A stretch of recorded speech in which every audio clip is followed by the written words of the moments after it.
Hello viewers, টেকপেশ Bangla চ্যানেলে আপনাকে স্বাগতম। আপনার উইন্ডোজ 10 পিসিতে যদি ডিভিডি ড্রাইভ কাজ করে না থাকে তাহলে এই ভিডিওটি দেখতে থাকুন। এখানে আমি দুটি পদ্ধতি নিয়ে আলোচনা করব। তো প্রথমটি নিয়ে শুরু করা যাক। এজন্য আমাদের প্রথমে আসতে হবে উইন্ডোজ সার্চ বারে এবং এখানে টাইপ করতে হবে ডিভাইস ম্যানেজার।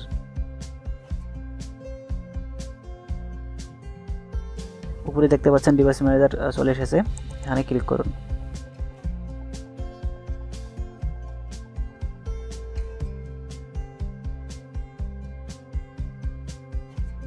এখানে দেখতে পাচ্ছেন DVD or CD ROM drives, এখানে ক্লিক করুন। এরপর আমরা দেখতে পাচ্ছি HP DVD rho DU8 A6 S6। এই নামটি কোম্পানির উপর ভিত্তি করে চেঞ্জ হতে পারে।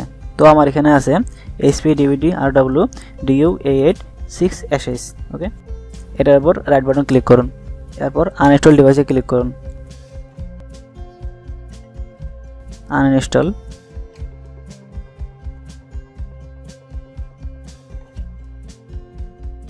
এরপরে এখানে দেখতে পাচ্ছেন স্ক্যান ফর হার্ডওয়্যার চেঞ্জেস, এখানে ক্লিক করুন।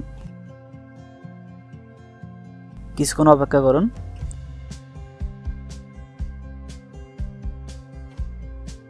প্রথম পদ্ধতিতে যদি ডিভিডি ড্রাইভ কাজ করে না থাকে তাহলে দ্বিতীয় পদ্ধতি অনুসরণ করতে হবে। তো চলুন দ্বিতীয় পদ্ধতি শুরু করা যাক। এর জন্য আমাদের আবার আসতে হবে উইন্ডোজ সার্চ বারে এবং এখানে টাইপ করতে হবে ডিভাইস ম্যানেজার। উপরে দেখতে পাচ্ছেন ডিভাইস ম্যানেজার চলে এসেছে, এখানে ক্লিক করুন।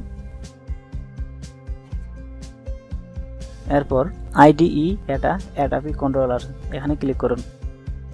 এরপর আমরা দেখতে পাচ্ছি Intel R6 generation core processor family platform IO SATA ASCII controller, এটার উপর রাইট বাটন ক্লিক করে আনইনস্টল ডিভাইসে ক্লিক করুন। তো আমরা এখানে দেখতে পাচ্ছি delete the driver software for the device, এখানে কখনোই ক্লিক করবেন না, এখানে টিক চিহ্ন দিবেন না, জাস্ট আনইনস্টলে ক্লিক করুন।